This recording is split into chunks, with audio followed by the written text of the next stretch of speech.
जय हिंद बच्चों। स्वागत है भारतवर्ष क्लासेस में। तो आज हम लोग करेंगे कक्षा 8वीं इतिहास पाठ्य पुस्तक आधुनिक इतिहास के अंतर्गत अध्याय 7 के प्रश्न उत्तर। अध्याय 7 का नाम है ब्रिटिश काल में शिक्षा। प्रारंभ करते हैं। प्रथम प्रश्न कहता है, रिक्त स्थानों की पूर्ति कीजिए। का विलियम जोन्स एक रिक्त स्थान थे। तो विलियम जोन्स एक जज एवं भाषाविद थे। ठीक है, लोअर जज और भाषाविद थे। दूसरा है, लॉर्ड मैकाले रिक्त स्थान शिक्षा के पक्षधर थे। तो लॉर्ड मैकाले पाश्चात्य शिक्षा के पक्षधर थे। वे अंग्रेजी भाषा के माध्यम से शिक्षा देना चाहते थे। गा है, एशियाटिक सोसाइटी ऑफ बंगाल की स्थापना रिक्त स्थान ने की। तो इनकी स्थापना विलियम जोन्स ने की थी। घा है, वुड डिस्पैच रिक्त स्थान ईस्वी में जारी किया गया था। तो वुड डिस्पैच जो है 1854 में जारी किया गया था। तो यहाँ भरेंगे 1854 1854। शांति निकेतन की स्थापना रिक्त स्थान ने की। तो यहाँ गुरु रविंद्रनाथ टैगोर ने शांति निकेतन की स्थापना की थी। और इसकी स्थापना कब हुई थी ये आपको कमेंट में बताना है। देखते हैं कितने बच्चे इसका आंसर सही बताते हैं कि शांति निकेतन की स्थापना कितने ईस्वी में हुई थी। इसके बाद अगला प्रश्न है, ब्लाइंड स्कूल में पढ़ाई रिक्त स्थान से होती थी। तो ब्लाइंड स्कूल में पढ़ाई ब्रेल लिपि से होती थी। लुई ब्रेल ने इसका आविष्कार किया था। ठीक है, ये डॉट होते थे कुछ बने हुए, उसके माध्यम से पढ़ा जाता था। तो पहला प्रश्न हो गया। करते हैं इसके बाद दूसरा प्रश्न।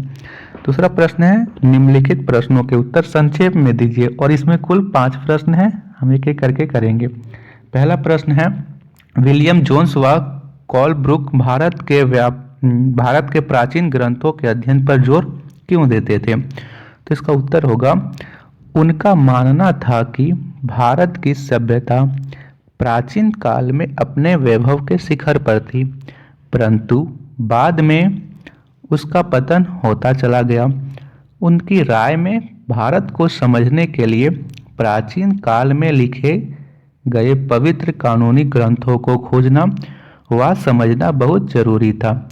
उन्हें विश्वास था कि यह परियोजना न केवल अंग्रेजों को भारतीय संस्कृति सीखने में मदद करेगी, बल्कि भारतीयों को भी अपनी विरासत को दोबारा अपनाने और अतीत के लुप्त वैभव को समझने में मदद करेगी। ये आपको इसका आंसर में लिखना है। प्रश्न संख्या खा है दूसरे का, कंपनी अंग्रेजों को पश्चिमी ज्ञान के बदले भारतीय ज्ञान को प्रोत्साहन क्यों देना चाहती थी। तो लिखेंगे, अंग्रेज केवल भारत के भू क्षेत्र पर विजय और आय में नियंत्रण ही नहीं चाहते थे, उन्हें लगता था कि एक सांस्कृतिक मिशन भी है। वह मानते थे कि उन्हें देश समाज को सभ्य बनाना है और उनकी रीति रिवाजों और मूल्य मान्यताओं को बदलना है।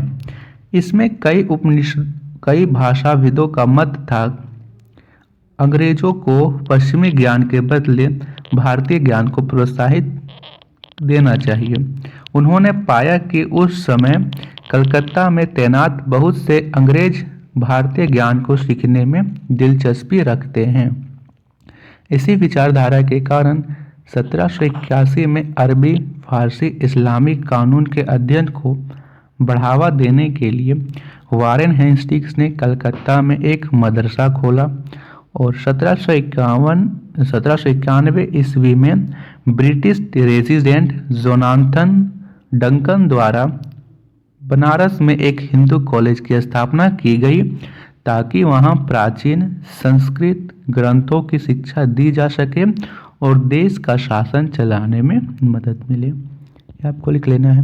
तो आशा करता हूँ कि आप लोग पेन और कॉपी लेके बैठे होंगे, और नहीं तो आप लोग इसको स्क्रीनशॉट ले लेना, आराम से नोट भी कर लेना बच्चा। अगला प्रश्न है, गाप वुड की नीति में क्या प्रावधान थे। लिखेंगे, वुड्स की नीति पत्र को भारत का मैग्ना कार्टा के नाम से जाना जाता है। इस दस्तावेज में निम्न प्रावधान थे। पहला, इस दस्तावेज में भारत की भावी शिक्षा हेतु एक वृहद योजना प्रस्तुत की गई थी। दूसरा, इस दस्तावेज में यूरोपीय शिक्षा का व्यवहारिक लाभ आर्थिक क्षेत्र में बताया गया था। तीसरा, इस शिक्षा पर यह भी तर्क दिया गया था कि यूरोपीय शिक्षा से भारतीय ज़्यादा सत्यवादी और ईमानदार बन जाएंगे। गा का उत्तर ये होगा, आप लोग लिख लो। उसके बाद अगला है, अंग्रेजी भाषा को लेकर मैकाले के क्या विचार थे? तो लिखेंगे, मैकाले भारत को असभ्य देश मानते थे। उनके मुताबिक पूर्वी ज्ञान का कोई भी शाखा इंग्लैंड के प्रगति के समकक्ष नहीं थी। मैकाले का कहना था कि एक अच्छे यूरोपीय पुस्तकालय का केवल एक ही खाना भारत और अरबों के समूचे देसी साहित्य के बराबर है।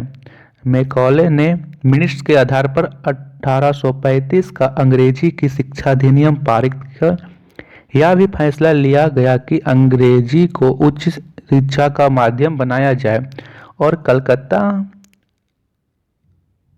मद्रास, ठीक है, यहाँ पे मद्रास होगा, मद्रास नहीं, कलकत्ता मद्रास तथा बनारस के संस्कृत, अच्छा कलकत्ता मदरसे होगा, कलकत्ता के मदरसे तथा बनारस के संस्कृत कॉलेजों जैसे प्राच्यवादी संस्थानों को बढ़ावा ना दिया जाए। ठीक है, फिर से अंग्रेजी को उच्च शिक्षा का माध्यम बनाया जाए और कलकत्ता मदरसे तथा बनारस के संस्कृत कॉलेजों जैसे प्राच्यवादी संस्थानों को बढ़ावा ना दिया जाए। अगला प्रश्न है, अंग्रेजों की सभ्यता मिशन से आप क्या समझते हैं? तो लिखेंगे, अंग्रेज भारतीयों को असभ्य मानते थे। वे मानते थे कि भारतीयों को पश्चिमी शिक्षा देकर सभ्य व आधुनिक बनाना है। यही अंग्रेजों की सभ्यता मिशन था। तो प्रश्न संख्या 2 में 5 क्वेश्चन थे। प्रश्न संख्या 3, तो तीसरा प्रश्न है, जेम्स मिल प्राच्यवादी के घोर आलोचक क्यों थे? तो लिखेंगे, कंपनी के सभी अफसर इन विचारों से सहमत नहीं थे। कौन विचार थे? कि भारतीयों को प्राचीन ग्रंथ के अनुसार ही शिक्षा देना चाहिए, इसे सहमत नहीं थे।